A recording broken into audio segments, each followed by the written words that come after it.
Hey YouTube, how's everybody doing today? Just gonna get out for a quick drive time, lunchtime chat.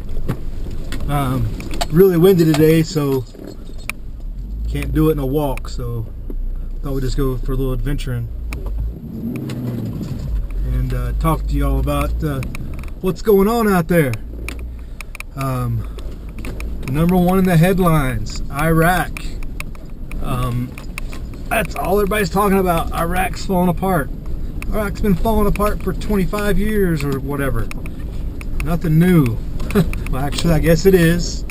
The biggest concern, of course, that you're going to see in the main news is that oil supplies are threatened and the price of oil. And we all know the price of oil goes up, the economy is going to continue to lag behind and, you know, just not perform and be in the dumps.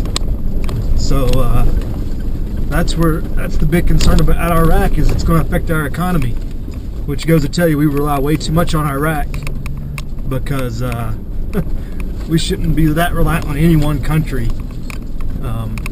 to be able to affect things to that drastic of an amount. But you know, Iraq's going to get divided. You know, it's falling apart. Failed policy, failed experiment, I guess you could say, depending on how you look at it. It was destined to be that way, if you ask me. The people were always divided. They just got held together by a dictator who managed to pay off enough people to keep himself in power and kill enough other people. But the new government didn't operate like that, but it was still corrupt as it could be. And you get what you have now. You have a group that is able to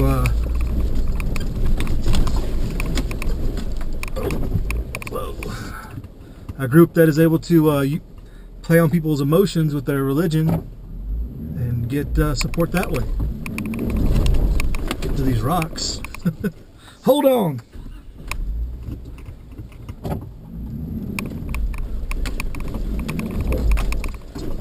All right. Get up and over this rock here.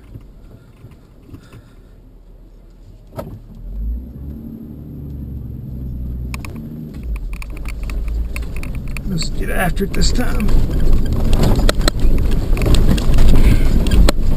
A little rougher than I'd like to approach it. All right, so what are we talking about? Iraq, right? So they got people that are uniting on based upon ideals now, instead of just a dictatorship. But you know, it's, you know, now Iran's involved, and there's a lot of hand wringing about that, because we know what that means. So it's just a big mess that we wanted to get involved in. We were trying to solve everybody's problems, and we can't. And I've seen a lot of comments about what the vets think or whatever, and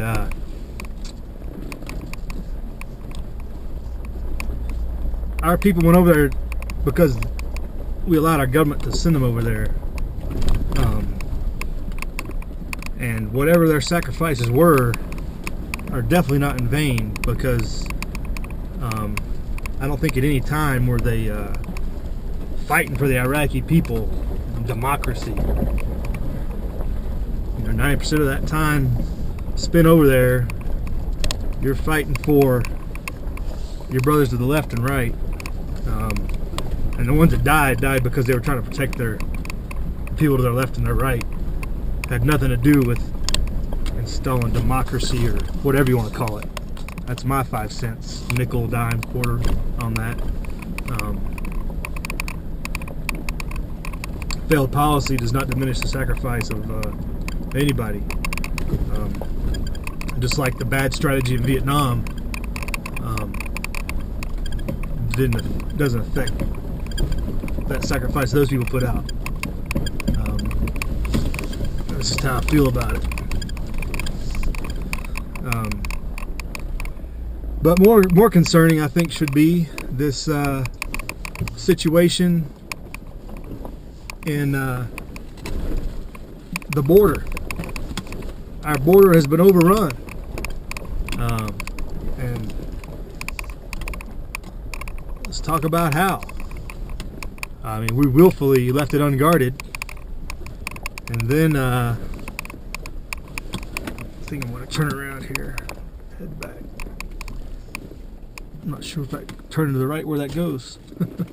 Got to get back to work sometime.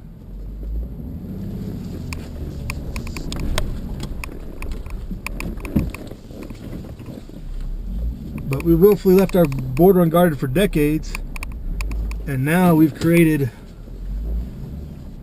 a crisis which apparently is being encouraged by our messages we're sending to people south of that border, that come here, you'll get all this free aid and free stuff, which we've had available for a while, but now it's like being openly advertised, and very concerning. I think people need to understand the nature of this, and how big of an emergency it actually is, because what they've done is gone into what you'd call an incident command structure, and they've placed the head of FEMA in charge of it, or as the incident commander. And when you do that, when you go into that nature of operations, that means you are not able to support daily operations. You are beyond what you can normally support. So you go on basically crisis action mode, if you want to call it that.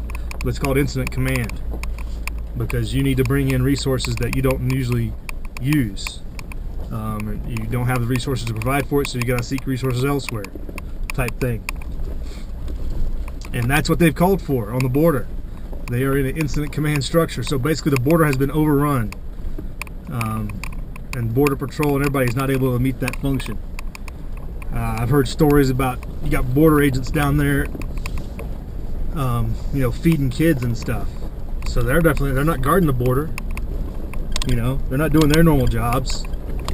They're called in Health and Human Services and others to come and assist and provide aid and everything else. So it's really a bad situation, and that's the one. Elevendebraeleven did a video, and I'll link it below, talking about how this could, undermine the country. And I think they're on the right track. And it's done deliberately. They're using our weaknesses against, I should say they're exposing our weaknesses and using our strengths against us.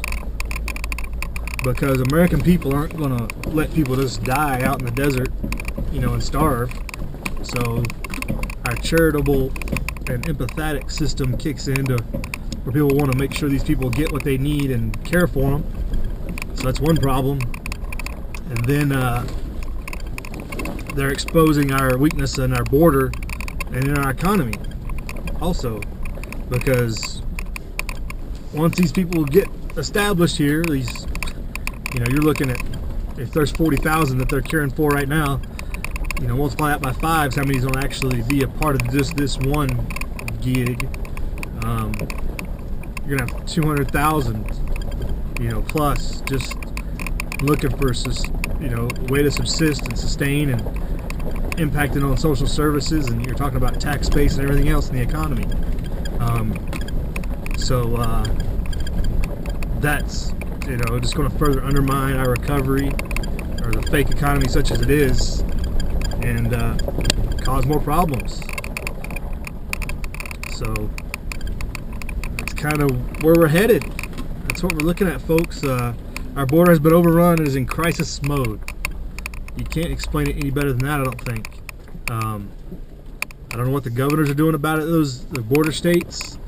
They even briefed Southern Nevada on the whole thing to be prepared to provide assistance. So who knows what they're going to be doing at bases in Southern Nevada as far as providing assistance.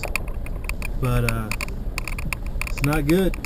A bad situation that could get a lot worse with what overwhelm what we have.